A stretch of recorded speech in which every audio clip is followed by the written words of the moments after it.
ഇസ്ലാം ദൈവികമാണ്, അത് അള്ളാഹുവിൽ നിന്നിറങ്ങിയത്. അതുകൊണ്ട് ഈ മതത്തിന്റെ നിയമങ്ങൾ നമ്മൾ എന്തൊക്കെ പറഞ്ഞാലും അതിൽ ആത്യന്തികമായി അതിന് നന്മ അറിയുന്നവൻ അള്ളാഹു സുബ്ഹാനഹു വ തആലയാണ് എന്നുള്ള തിരിച്ചറിവുകൊണ്ടാണ് ഞാൻ നേരത്തെ പറഞ്ഞ ഒന്നിന്റെ കാര്യത്തിലേക്ക് കൂടി ആഡ് ചെയ്തിട്ട് അവസാനിപ്പിക്കുക. അതായത് വസ്ത്രധാരണത്തിന്റെ വിഷയം.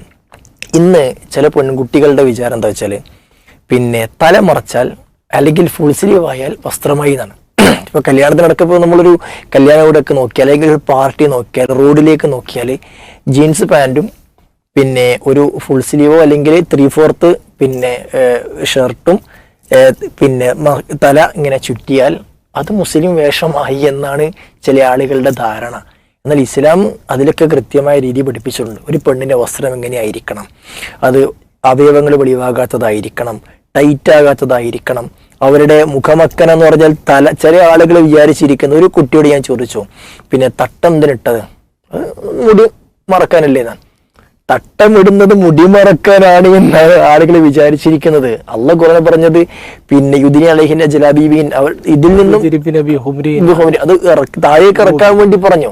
അത് മാറിടത്തിലേക്ക് ഇറങ്ങാൻ പറഞ്ഞത് അവർക്ക് പ്രൊട്ടക്ഷനാണ്.